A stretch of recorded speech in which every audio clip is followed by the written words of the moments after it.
Recapping the first round of the NFL draft here tonight, let's start it out with how the quarterbacks played out. Bryce Young went first to the Carolina Panthers. That always made the most sense to me. I think it was a great pick by the Panthers. He was the top quarterback in this class, has some unique characteristics, some unbelievable athletic traits that I think will make him an NFL superstar. C.J. Stroud going second to the Houston Texans. Again, that always made the most sense to me. There was a lot of buzz in the past few weeks. Maybe Houston wouldn't take a quarterback with the second pick, that they wanted an edge rusher like Will Anderson.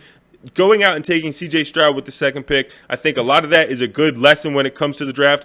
A lot of the buzz and news a week or two leading up to the NFL draft doesn't always necessarily have to be true. C.J. Stroud was a great pick by the Texans at 2, and then they trade up and go and get Will Anderson with the third pick. They trade up with the Cardinals. A lot of people thought that a trade up with Arizona would mean that Anthony Richardson, someone was moving up to get Anthony Richardson or Will Levis. It wound up being the Texans wanting to double down. The reports that they wanted Will Anderson and liked the idea of adding an edge rusher, those reports were true. They wound up getting Will Anderson with that third pick, but did a great job solidifying their quarterback situation with C.J. Stroud in that second pick. And like I mentioned, the team that wound up loving Anthony Richardson, it wound up being the Indianapolis Colts at 4. That always made the most sense as well. I think the quarterbacks really played out how they were supposed to play out. I think those three quarterbacks going in that order to those three teams was the ideal scenario for all parties. I think Anthony Richardson's has the upside and the potential to be a superstar quarterback in the NFL. I think there's some things that he in particular needs to clean up accuracy-wise, some of the shorter stuff,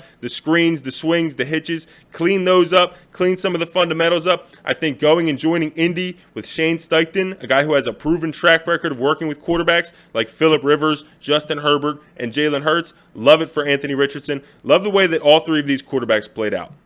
Devin Witherspoon at 5 to the Seahawks. Witherspoon is one of the best tackling corners we've seen in the draft in years. He's a physical presence at the cornerback position. Isn't going to let any receiver catch any quick screen hitch without paying the price for it. Not a guy who's going to let receivers run over the middle of the field without paying a price for it. A guy who I think is really smooth and fluid in coverage. There was talk in the pre-draft process that maybe a team would want to move him to safety. With him going with the 5th overall pick to the Seattle Seahawks, I think that tells you everything you need to know. The Seahawks view him as a corner. They view him as the corner that's going to be opposite Tariq Woolen, or maybe next to Tariq Woolen if Witherspoon's in the slot. I love that duo at corner. Paris Johnson at 6 to the Arizona Cardinals. I like that he was the first offensive lineman selected. I think he's the most NFL-ready offensive lineman in the class. There have been reports that Kyler Murray was really interested in the Cardinals drafting Paris Johnson, solidifying their offensive line. They have 2 strong tackles right now with DJ Humphries and then NFL veteran Kelvin Beachum, but this undoubtedly puts the Cardinals in a better position long-term. They're looking to build that franchise around Kyler Murray. Getting an anchor at left tackle is a really important spot. Paris Johnson has some offensive guard experience in the past. If the Cardinals, want to get him on the field this year, get him some reps, he could spend some time at guard. I see him as an NFL left tackle, and I really like this pick for the Cardinals. Tyree Wilson to the Raiders at 7. This is a team that came into the draft with a lot of positional needs. Drafting one of the best players available on their board was a solid pick. Tyree Wilson's a big, powerful player, really plays the game with a lot of strength. Disengages from offensive linemen well, has a nice set of pass rush moves. I like his arsenal of pass rush moves. A guy with some athleticism at his size and potentially some position versatility. Played outside linebacker at Texas A&M. Could easily play that 4-3 defensive end or maybe shift inside as a 3-4 defensive end. Bijan Robinson here at 8 to the Atlanta Falcons. I like the pick. Obviously, there's some people, myself included, who are a little surprised to see it with Tyler Algier having a successful rookie season last year out of BYU. You still have Cordell Patterson on the roster. But when you really dig down and look at it, Arthur Smith, all his success in Tennessee with Derrick Henry, the idea of having an every down back like Bijan Robinson, a game changer at the running back position who can win in a multitude of ways, has really elite athleticism, patience, and footwork in the backfield, also has power to match with his speed and elusiveness, a really well-rounded back, one of the best running backs we've seen come out into the NFL draft since Saquon Barkley. I think it's a good pick.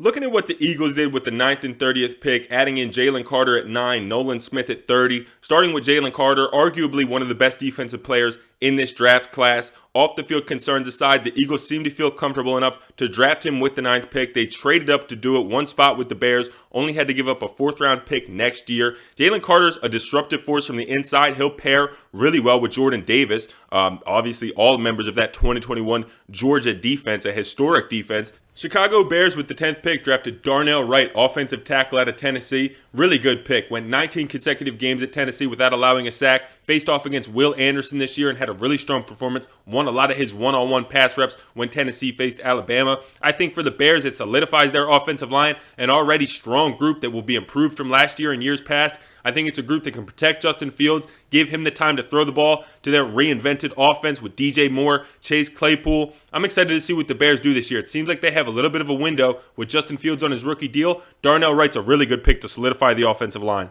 Tennessee Titans with the 11th pick. They took Peter Skoronski, offensive lineman out of Northwestern. There could be some position versatility. Played left tackle at Northwestern. Obviously, the Titans lost Taylor Lewan this year, signed Andre Dillard from the Eagles. We'll see where Skoronski goes. A lot of people, myself included, see him as an offensive guard, think he has the frame for it, the athleticism and the power that you're looking for at the position. I think at times on his film, he looked a little bit overmatched at tackle. I think you can hide some of that in pass protection at offensive guard. Jahmyr Gibbs to the Lions at 12. This was the surprising one. Them having DeAndre Swift on the roster already, signing David Montgomery to a solid contract this offseason. Drafting Jahmyr Gibbs at 12 isn't exactly the position the Lions needed. They've had a lot of draft capital in the first 2 days of the draft. They've added a lot of players since this pick, but the Gibbs pick was surprising. I'm not mad that he was a top 15 pick. I think he's that caliber of player. He really caught my eye at Georgia Tech in 2021. I thought he was the best player on the field a lot of times that year. An explosive playmaker. I think he has so much upside as a pass catcher, especially in that Lions offense who like to throw the ball. I think that'll be one of Jared Goff's best friends this year, but it is surprising with them having DeAndre Swift. The rumors are he's on the trade block now, and I think that would make sense if DeAndre Swift wound up getting traded. Lucas Van Ness, defensive lineman out of Iowa to the Packers at 13. Really strong physical player. Is going to bring a lot of power to their defensive line. Has some position versatility. Can move around with his size and athleticism. I think it was a good pick. There were some questions if they would take a pass catcher at this point. The run on receivers has not come at this point in the draft. We're sitting here at 13. Every receiver, every pass catcher in the draft is still on the board. But I think for Van Ness, it's a strong pick for the Packers. A guy who, although he didn't start at Iowa, that's a little bit of a knock at him. They do things differently, rotate a lot of D linemen. We'll see what happens in the NFL. Steelers moved up with New England, got the 14th pick, jumped in front of the New York Jets, who likely were eyeing Broderick Jones, offensive tackle out of Georgia, my top tackle in this class, based on his upside. Paris Johnson Jr. probably has a higher floor. I think that the ceiling for Broderick Jones is really enticing. This is a guy with great athleticism, love the way he fires off the football, and I think he has proper fundamentals and technique that can be coached up too. I think Pittsburgh is a great landing spot for him, a team that always does things the right way. This is a great pick. It's going to help protect Kenny Pickett, their first-round pick from last year, try to get that offense back rolling. I love the pick. New York Jets here at 15 reports that they wanted Broderick Jones. Steelers jumped in front of them. They wound up with a really solid pass rusher, Will McDonald, defensive end out of Iowa State, coming in at 6'4", 239, a three-time first-team All-Big 12 selection. Really a lighter edge rusher, but he plays with a lot of power. This year, 36 tackles, 7.5 tackles for loss, a team-high 5 sacks, and 4 pass breakups. College teammates with Bryce Hall at Iowa State set the tone for that Jets team. Solid defense overall. Robert Saleh gets another piece on that defensive line. The Commanders here with the 16th pick needed to address corner opposite of Kendall Fuller. They did so with Emmanuel Forbes, a really strong pick in my opinion. There's some knocks on him because of his weight, only around 170 pounds. Long, rangy guy coming in at 6'1", 170. But listen, you look at the production he put up, 14 career interceptions at Mississippi State, 6 return for a touchdown, has 30-plus interceptions if you're going back to his high school days. When you look at this guy, really a playmaker, has a knack for finding the football. There's teams that put a big value on getting turnovers. That's the most important thing any defense can bring you is the football. Get the football back to the offense. Emmanuel Forbes has a proven track record of doing that. Christian Gonzalez at number 17 to the New England Patriots. I love this pick. The Patriots needed to address their perimeter boundary corner. Gonzalez does exactly that with Miles Bryant on the inside, Jonathan Jones on the outside. Now you have Christian Gonzalez, a really athletic, smooth, fluid guy, even at his size, really fluid in his breaks, can jump and undercut routes. Had a really impressive season at Oregon this year after transferring there from Colorado. I think this is the perfect type of pick for the Patriots, a long, rangy corner who can do things in press coverage. Really excited to see how it works out for them. Jack Campbell to the Lions at 18, the second of the Lions' first-round picks, another pick that was questioned heavily after it was made. You look at Jack Campbell's resume, 2-time first-team All-Big 10 selection. selection this year, the Big Ten Defensive Player of the Year, and the Butkus Award winner, the top college linebacker in the nation. Recorded 128 tackles at Iowa, has prototypical size, maybe ideal size for an NFL linebacker, 6'5", 249. That height, that wingspan, it's going to get in passing lanes. He's a guy who's physical in the run game, solid tackler. I thought maybe the Lions would target Penei Sewell's brother, Noah Sewell from Oregon at some point in the draft, maybe this day 3 range. They went Jack Campbell early. Calijah Kancey to the Bucks at 19. I love this pick. You've got Vita Vea inside at nose tackle. He's going to command a lot of double teams and a lot of attention from offensive lines. With Calijah Kancey on the other side of that, a great get-off and motor. That really impressed me watching his pit tape. I think Calijah Kancey was a fantastic pick for Todd Bowles' defense. Logan Hall, a taller, bigger defensive lineman, was a good pick last year on the defensive line. Now you've got Vita Vea, Calijah Kancey, and Hall. Strong defensive line. Kancey and Hall are two young pieces that can anchor the line moving forward. You've got Devin White still at linebacker, Levante David, Shaq Barrett. That's a solid group of linebackers who are going to have a lot of free lanes to go in and make tackles for loss with that strong defensive line in front of them. Let's talk about the run-on receivers starting at number 20, the Seattle Seahawks with Jackson Smith and Jigba. This was a great pick. I thought JSN would have been gone in that top 15 range. I think this really complements what Seattle has well with DK Metcalf and Tyler Lockett. You add JSN, a young playmaker inside, can make plays from the slot. That gives Geno Smith every opportunity to capitalize on a really good season in 2022. Kenneth Walker's coming back for year 2, an outstanding running back, second-round pick last year. And then Noah Fant, a part of the Russell Wilson trade, traded from Denver to Seattle, returning for his second year in Seattle, their system. A guy who had a lot of buzz early in his career. I like what Seattle has brewing. JSN was a great pick at 20. With the next pick, the Chargers took Quentin Johnston out of TCU, another big body target for Justin Herbert, coming in at 6'3", similar frame to what Mike Williams and Keenan Allen have. Even Josh Palmer at 6'1", and Donald Parham, a 6'8" tight end. It really is a big group of pass catchers for Justin Herbert on the Chargers. Some people thought maybe Zay Flowers should have been the pick here. I think in terms of Quentin Johnston, he's a guy who does some different things than what the Chargers have. A vertical threat at TCU, has the speed to win vertically on the outside, made a lot of plays for Max Duggan, made some plays in that college football playoff game against Michigan. This is a guy who can win downfield, is a bit of a different target than what they have. It'll be interesting to see how that plays out. Here at 22, Zay Flowers to the Ravens. This is a really strong pick. One of the only hits in my first-round mock draft from this year. I think this gives Lamar Jackson the best group of pass catchers he's had since he's been in Baltimore. With the addition of Odell Beckham Jr., drafting Zay Flowers, you still have Mark Andrews, one of the best tight ends in the league. And then with Devin Duvernay, a guy who flashed at times last year, and Rashad Bateman, a former first-round pick out of Minnesota, someone the Ravens are still hoping will develop. That's a well-rounded group of pass catchers,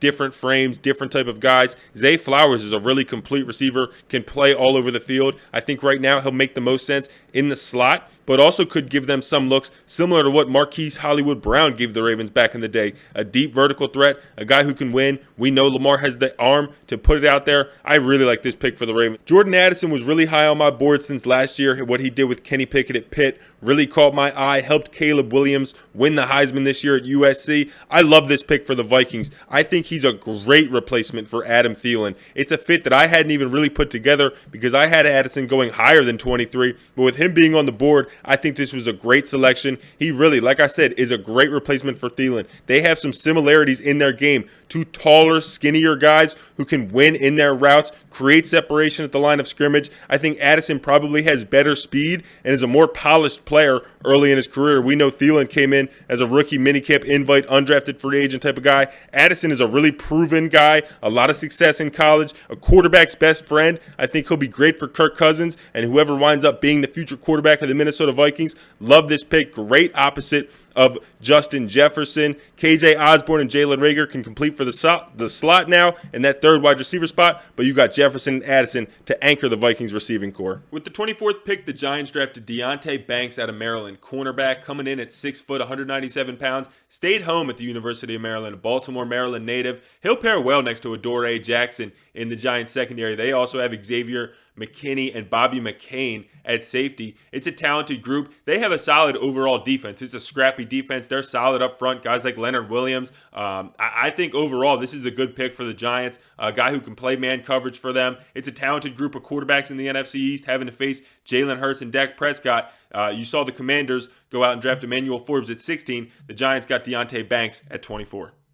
Dalton Kincaid to the Bills surprised a lot of people, myself included. I think with Dawson Knox and the success they've had at tight end, surprising to see them take a first-round tight end. Maybe people thought they would have took one of the receivers. There was a run on receivers about 2 picks before the Buffalo Bills. Jordan Addison was the last receiver taken at 23 to the Vikings. When I look at Dalton Kincaid, I think they can use him as a big slot. This was always the best pass-catching tight end in this class, a really athletic guy, used in the slot a lot at Utah and San Diego State when he was at the FCS ranks. I think Kincaid for the Bills can be that big slot, pair up well with Gabe Davis, Stephon Diggs, Dawson Knox. Obviously, this won't be every play and every formation, but it's just another look. It gives the Bills 2 big body targets in the middle of the field, gives Josh Allen, who has a lot of success throwing the ball over the middle of the field, like I said, 2 big body guys who can be short-handed, possession type of receivers.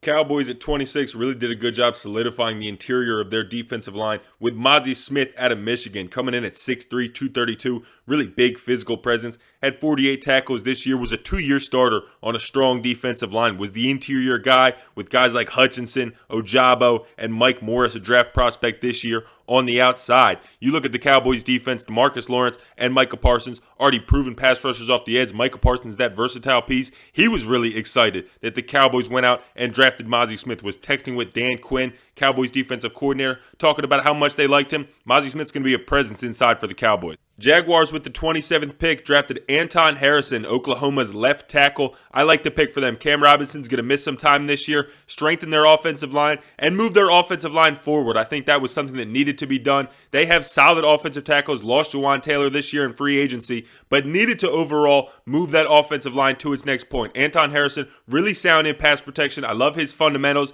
pass pro, his kick step. I think it was a good pick. Oklahoma, similar to Ohio State, had a really strong duo of tackles with Wanya Morris at right tackle. He'll go here somewhere in the day 3 range. I like the pick for Jacksonville. Myles Murphy to the Cincinnati Bengals with the 28th pick. Defensive lineman out of Clemson this year. 6.5 sacks, 40 total tackles, 11 tackles for loss, and 2 pass breakups. I look at Myles Murphy, NFL prototypical size, 6'5", 268. Joins the Bengals defense with Sam Hubbard, Trey Hendrickson, good edge rushers. Joins a nice rotation of edge rushers. Then inside, DJ Reader, BJ Hill, and Zach Carter, a pick last year from Florida who I'm a fan of. I think Myles Murphy overall, it gives the Bengals a really strong defensive line, a lot of versatility in their defensive line. That's a strong rotation. I thought Bryan Bresee was a great selection for the New Orleans Saints. This is a guy who's going to be a really solid interior defensive lineman in the NFL. Complements what the Saints have well. Will be a nice piece inside opposite Cameron Jordan, 2 really physical, strong defensive linemen.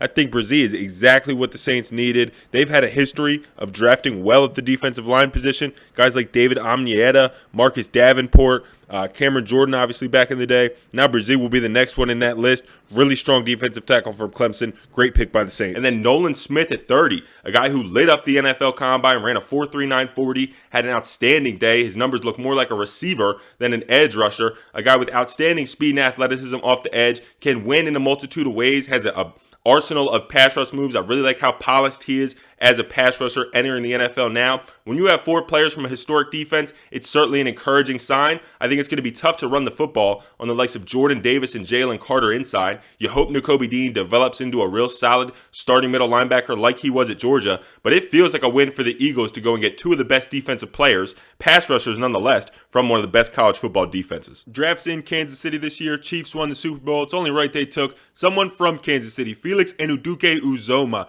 Big 12's Defensive Player of the Year this season, 2-time Big 12 Defensive Lineman of the Year, coming in at 6'3", 255, 11 tackles for loss, 8.5 sacks, 45 tackles. Think he'll pair well opposite George Karlaftis,